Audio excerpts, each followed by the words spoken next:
Syndrome d'Ekbom, un mal-être qui affecte les seniors.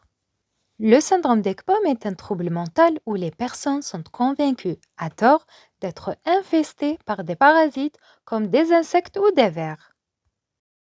Malgré les examens médicaux, aucune preuve ne confirme cette infestation parasitaire. Décrit pour la première fois par le psychiatre Dr Axel Ekbom en 1938.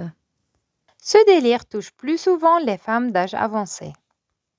Nous allons voir un témoignage d'une femme de 56 ans, retraitée, vivant seule. Au début, je pensais avoir des poux. J'ai tout désinfecté, changé mes vêtements en permanence, mais rien n'y faisait. La sensation ne partait pas. Je me suis sentie sale, impure. J'ai eu peur de contaminer les autres. Je sentais ces parasites ramper sous ma peau et je me grattais tout le temps. J'ai consulté de nombreux médecins, somaticiens, dermatologues et même parasitologues. J'ai passé de nombreux examens. Tous sont revenus sans anomalie. C'était une torture.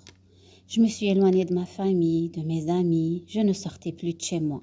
J'ai essayé de nombreux médicaments, mais rien ne soulageait cette sensation de démangeaison. Le syndrome d'Ekbom a un impact considérable sur la vie quotidienne des personnes qui en souffrent. Isolement social, difficultés professionnelles, troubles du sommeil, anxiété et dépression. Les conséquences peuvent être dévastatrices. Heureusement, il existe des traitements efficaces. Une combinaison des médicaments et de psychothérapie peut aider à réduire les symptômes et améliorer la qualité de vie des patients. À un moment, on m'a orientée vers un psychiatre. J'étais dubitatif, mais avais-je vraiment le choix? Il a pu enfin mettre un nom sur ma maladie et me soulager en prescrivant des médicaments et une psychothérapie.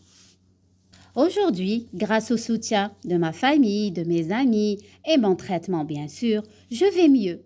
Je suis plus prisonnière de mon délire. J'ai repris goût à la vie.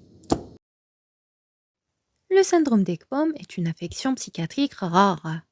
Le psychiatre est souvent le dernier recours, après que les médecins généralistes et les dermatologues n'aient rien trouvé. La résistance des patients à la psychiatrisation de leurs symptômes peut également retarder le diagnostic. Il est essentiel de sensibiliser le grand public et les professionnels de santé à cette maladie, afin d'améliorer la prise en charge des patients et de leur offrir une meilleure qualité de vie.